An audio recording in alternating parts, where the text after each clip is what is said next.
Matt, it's only podcast 33. I don't think it's 33, is it? Is it 32? Yes, it's 32. Oh, dang, let me start again. Matt? The Interplanetary Podcast. The exploration of space for the benefit of all mankind. Your hosts, here in London, Matthew Russell and Jamie Franklin. Matt, it's podcast 32. 32? What a show we have this week. We are interviewing Robert D. Richards, or Bob Richards, the legend from Moon Express Inc. So just to give a bit of background, Bob Richards is a Canadian-born space entrepreneur.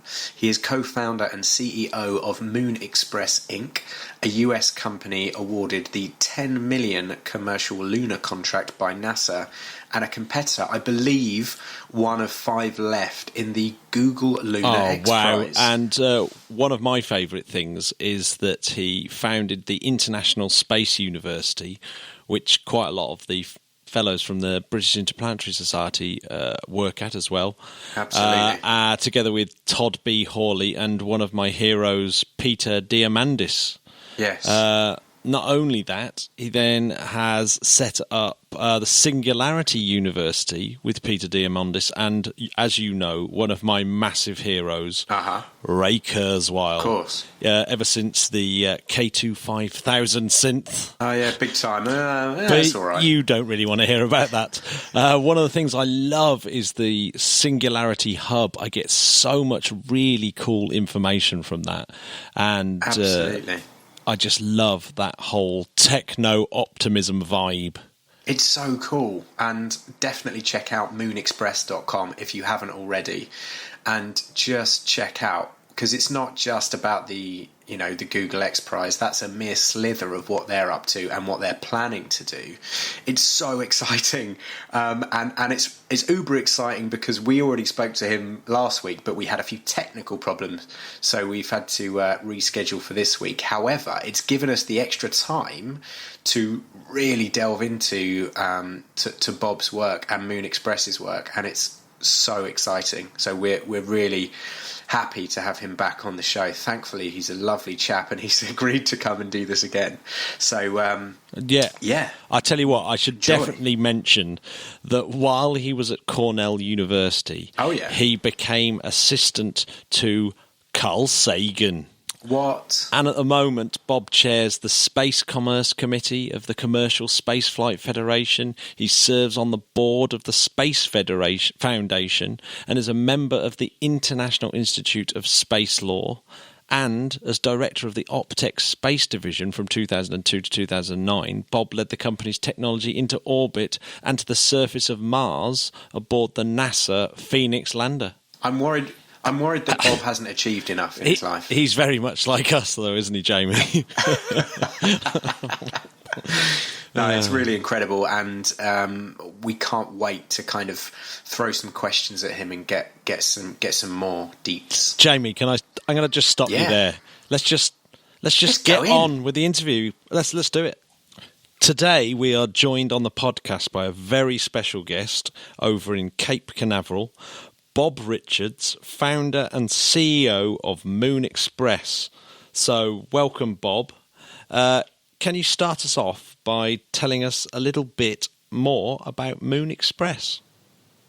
Oh, absolutely, and it's great. It's great to be on the show, guys. And as you know, I'm actually a Canadian, so I'm part of the Commonwealth. Good to know. And so Moon Express, it really is, part of my lifetime dream is to help humanity become a multi-world species, and Moon Express is playing a role in that by reaching for the moon with entrepreneurial and private sector investment to open up its resources for the benefit of our life on Earth, but I think more importantly in the long term, our future in space. And the moon is like the 8th continent of Earth. So we're like the early explorers, just trying to find out how to get there, find out what's there, find out how to use it, how to live off the land, and to move the economic sphere of Earth outward to the moon and help us become a multi-world species. Fantastic. That is, it's amazing to hear, and we know that a lot of people will recognise Moon Express because of the Google X Prize. Bob, can you tell us a little bit about how the Google X Prize came about, and what your chances of meeting the December 2017 deadline are? Sure, absolutely. So even though the ideas behind Moon Express and its business plans predate the competition, when the competition arose, we were just delighted to sign up. It's part of our early revenue plan. It's just great to have a great company like Google who thinks it's important to reach for the moon, and the competition has inspired people all over the world. Not necessarily those that are that experienced with space travel, but boy, you get that type of goal in mind, and who knows who might come up with the next amazing idea that was unlike anything that came before. Absolutely. So the competition has been good for the company, for sure. It offers, not the least of which is a $20 million grand prize for the first privately funded organization to put a robotic lander on the surface of the moon, send back high-definition video and images, and to do that again from at least 500 meters away. So there's an interesting mobility component to the competition, which fits in very well with our technical plans, which are to provide mobility on the moon. The most expensive part of getting into space is the launch. So once you're past that, you want to get as much kind of bang for your buck. Well, you don't want to have bang, but you want to get as much. You want to get as much use, efficiency out of the mission as possible. So we had always planned to get in as much exploration of the moon as we could with one single launch, and that means the ability for the spacecraft to be able to relocate itself. You can think of it as a moon drone that's able to after landing, relaunch itself again from the surface of the moon and fly across its surface to other locations on the moon and do more exploration. So a lot of competitors and people watching the Google Lunar X Prize have presumed that it's a kind of a rover competition, and rovers are I guess it's a natural presumption because rovers are in the public's eye on Mars, and they're doing great. They can do great things. We've never seen it. We ourselves have never seen the Google Lunar X Prize as a rover competition. The competition itself has never specified the way that you accomplish that mobility. So our view is, why crawl when you can fly? We've flown 250,000 miles, or I guess we're talking. I guess I can talk kilometers, right? In this show, sure. So we've flown almost 400,000 kilometers to the moon. I think we can travel another 500 meters, and that's the way we hope to accomplish that component and win the grand prize of the Google Lunar X Prize. So, is one of the plans to hop around and visit the heritage Apollo landing sites? And if so, is there a contingency plan to protect those, for want of a better word, World Heritage sites? That's a great question, because actually one of the bonus prizes in the competition is actually a $30 million competition, US dollars, with a $20 million grand prize, as I explained. But also there's a $5 million second prize for the second team, if there is one, to do the same thing. But there are $5 million in bonus prizes to do various things. One of them is to image a heritage site, like an Apollo spacecraft or other human heritage artifacts on the moon, which could be a robotic explorer from either the Soviet Union or the United States, or something that's there on the moon. So it raises a very interesting question, because not all that hardware on the moon is equal, right? So if you consider the Apollo 11 landing site, for instance, that is not just a U.S. national heritage site. That's a world heritage site, right? That's a monument to human achievement that nobody should mess with. And it should be, for all of time, right, hallowed ground. And but if you say, well, what about that, that rocket stage that crashed over there during one of the robotic missions? Does that matter as much? Probably not. So there's a degree to which the artifacts on the moon need to be respected. NASA itself actually put out some guidelines, believe it or not. Okay. Around 2011, NASA became quite convinced, not the least of which because of the existence of the Google and Rex Prize and so many companies like Moon Express and others talking about going to the moon commercially. They started to become concerned about, well, wait a second, maybe we should put out some guidelines about how we would like people to treat our heritage sites and our artifacts on the moon. And they put out a white paper, which was really it was addressed to all spacefaring entities, which was really interesting because I guess that includes aliens. Yeah. To kind of respect our stuff. Don't get too close. Not everything is of really great concern, but certainly the obvious things like the Apollo sites are. So we interpreted that as a really important document that also bestows reciprocity. So now commercial and private companies are going to be putting things in the moon. I think if Moon Express becomes the first private company to put a spacecraft on the moon, I think that site is going to be a heritage site and very important for humanity as an example of entrepreneurship beyond Earth orbit. So we will respect other people's stuff. So, Bob, could you tell us a little bit about the rocket that you're going to go up on? Of course, that seems fascinating in itself. And, we've heard things about 3D technology being used, etc. Could you elaborate on that? And will Moon Express be the first flight from New Zealand? Good question. So we're talking about Rocket Lab, which is another startup. So we have, Moon Express, a startup betting on another startup, which is an interesting choice, I would think.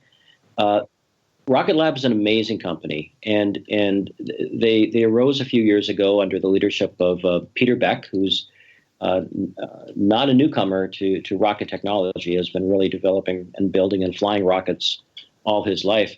And Rocket Lab is backed by very well recognized and venerable VCs from Silicon Valley. They introduced a rocket called the Electron, which had a goal of completely shattering the traditional costs of launch. So whereas SpaceX shattered really the cost of getting to higher orbits with their Falcon series of rockets, Rocket Lab has introduced a very low-cost launcher that's capable of sending small payloads to low Earth orbit, and they advertise a price of $4.9 million US. So you can go to their website and put a rocket in your shopping cart for $4.9 million, and that's, to us, that was a great deal. So we contracted for 5 of them with 3 launches between 2017 and 2020. They are ready to launch their first test launch of the Electron. They will undergo 3 test launches, which is a fairly traditional number for new rockets. It takes some time to get it right. It's a very hard business. Then we'll begin the operational launches, and we expect to be. We won't be the first. I don't mind betting on a startup, but I don't want to be the first on a new rocket. Yeah, but we will be among the first 10 flights, and I'm confident that Rocket Lab will be very successful and rapidly becoming an operational company, and that we will have a spacecraft on top of one of their launch vehicles by the end of this year. Fantastic. Wow. We better get them on the show soon.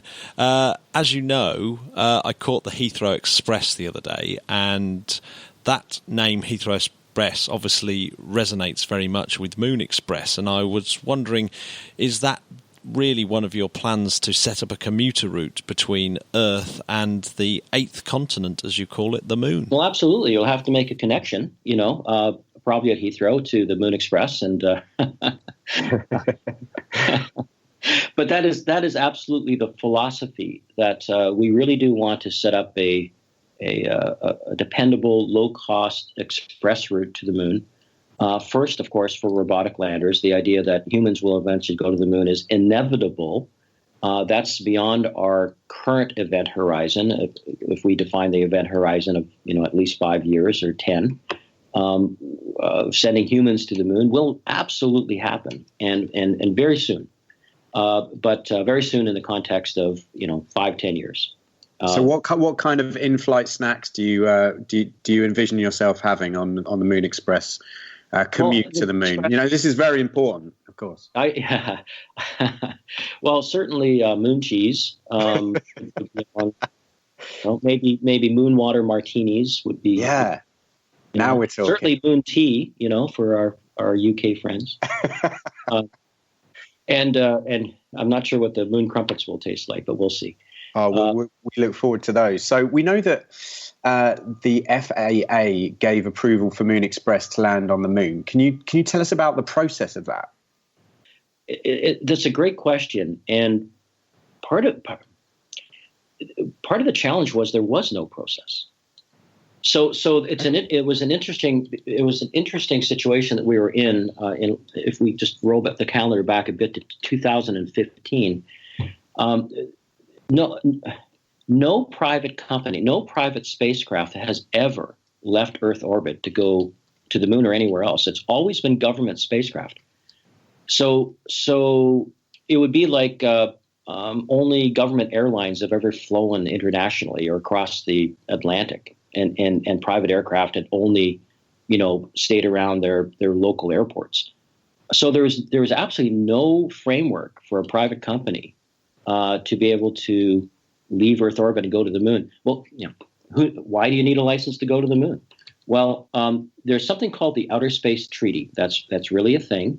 It arose in the 60s during the Cold War era. It was signed formally by the United States and the Soviet Union at that time, and by 100 countries since, that governs the activity of humans in space. As represented by the nation states, and the United States is a signatory to that treaty, a main signatory to that treaty, and by the terms of that treaty, needs to be able to authorize and supervise. Those are the terms in the treaty. Any activity that starts within its national sovereign domain and goes into space. So that means us too. But there was no Department of the Moon for us to go to and ask for permission to go to the moon. We had to make up that process, and we worked with the U.S. government, with the White House and the FAA, and NASA and DoD and NOAA and all these agencies, these federal agencies that all had a say in what happens in space.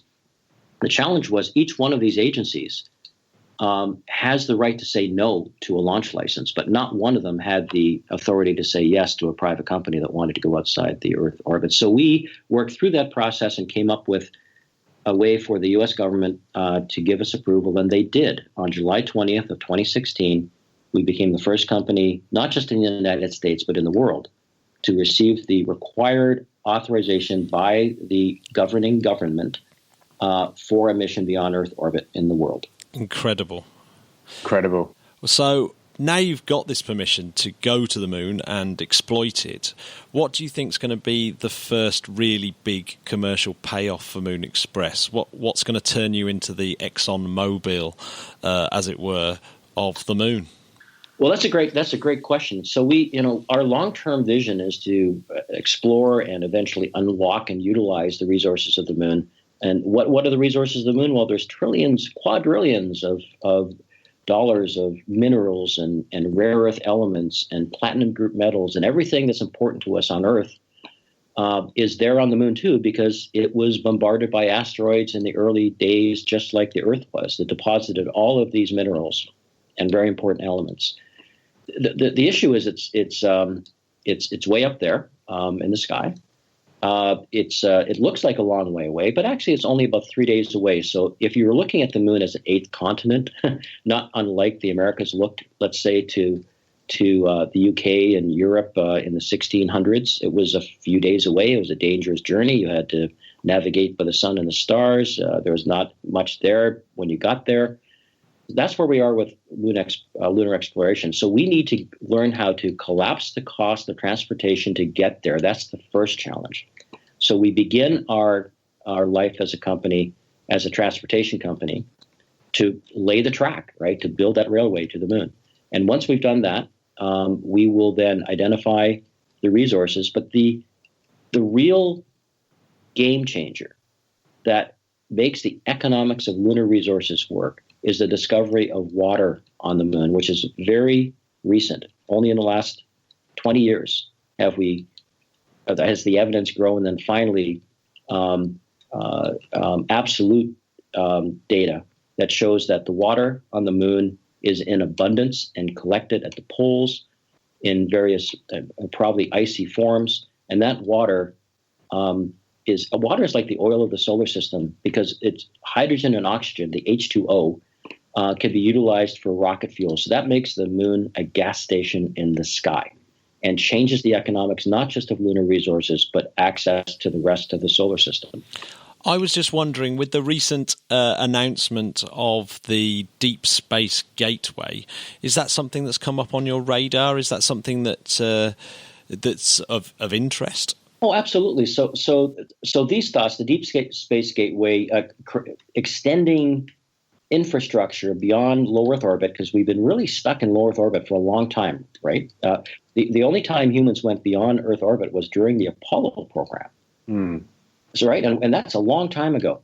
So the idea that the United States and other countries are going to start building infrastructure in what we call cislunar space, and that just really means the ocean of space between the Earth and the moon, is great, because that gateway is really like a port, right? It's a port that allows access to the rest of the solar system. And that'll be important. The moon will become a great resource for such a gateway. It's much more economical. Once you have the transportation systems in place to the moon, it's much more economical to bring stuff off the surface of the moon than to try to launch them out of the very deep gravity well of Earth. Right, absolutely. So, Bob, if you had to write down a list now of bullet points with your top 3 challenges, what would you say those challenges were, and how are you planning to overcome them? That's a great question. So and if you'd asked me that, at the beginning of the company, I would have put financing as number 1. Yeah, we're on because it's financing and technology and people. Those are the top 3 challenges of any startup, whether you're going into space or not. Sure. So financing, we're in a good place there. We're on very solid ground thanks to our great investors. We're fully funded for our first maiden mission, and we'll be transitioning to revenue-based operations. Following that, we expect to be profitable from our first mission forward.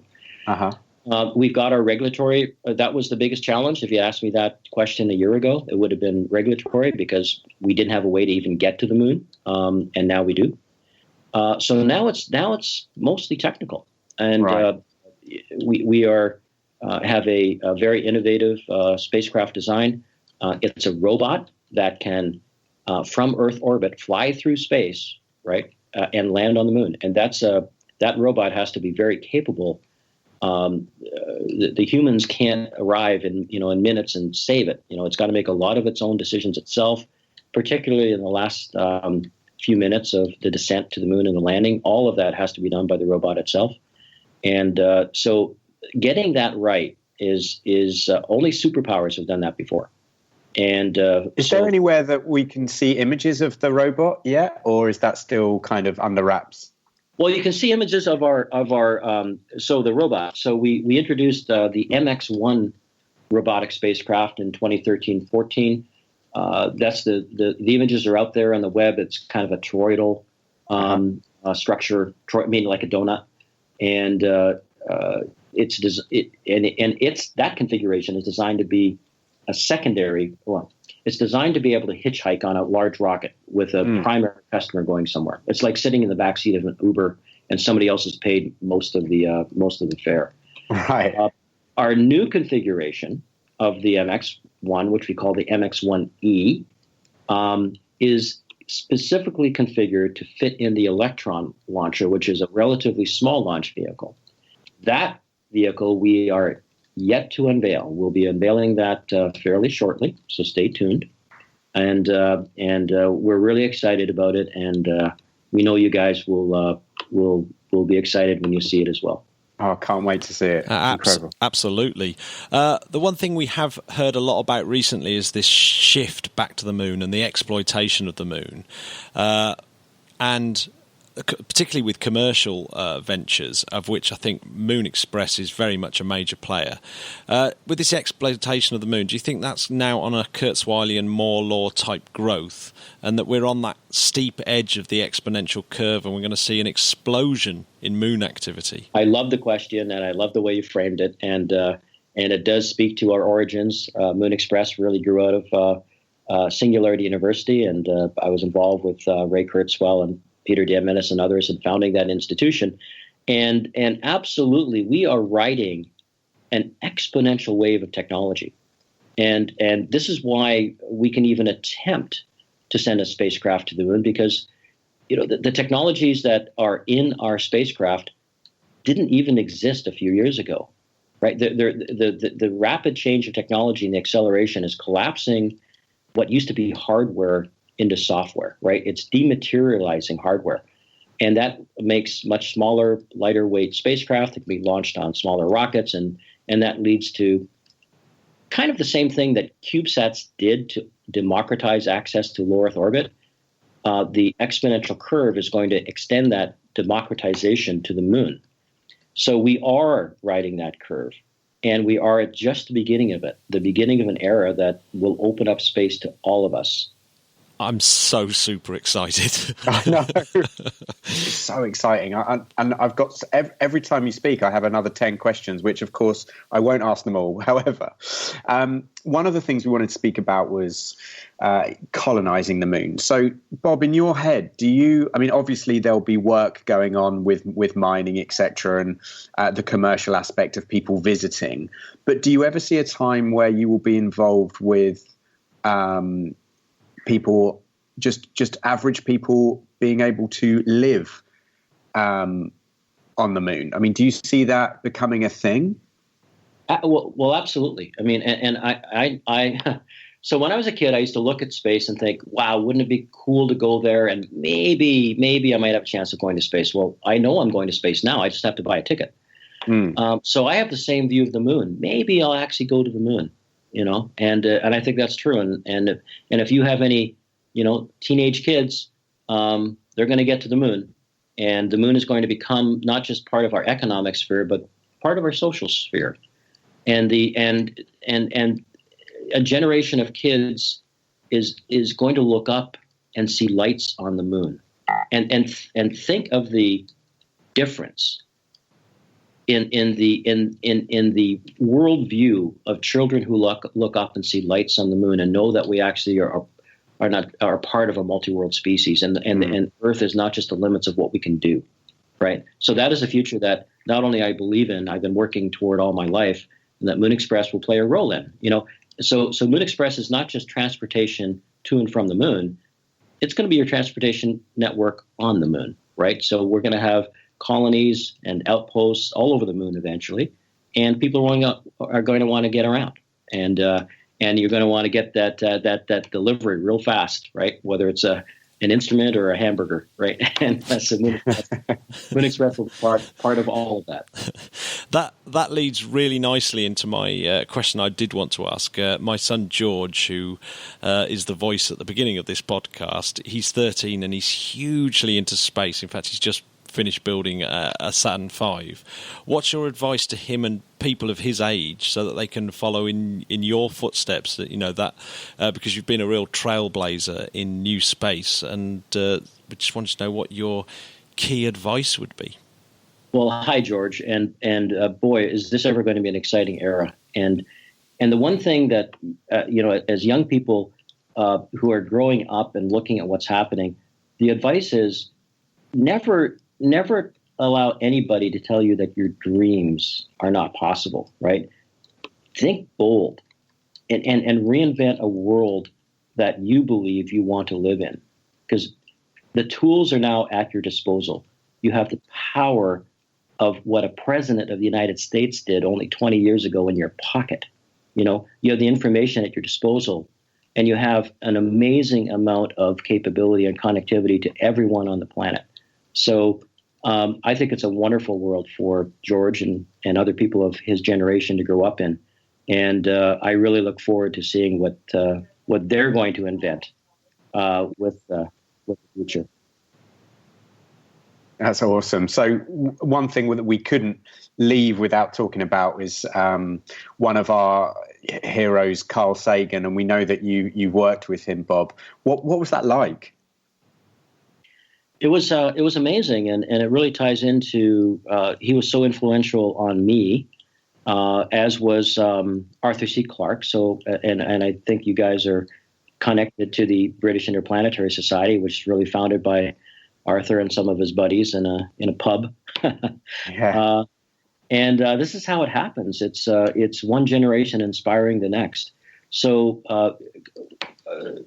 it was Carl's brilliant program Cosmos that really was pivotal in my life.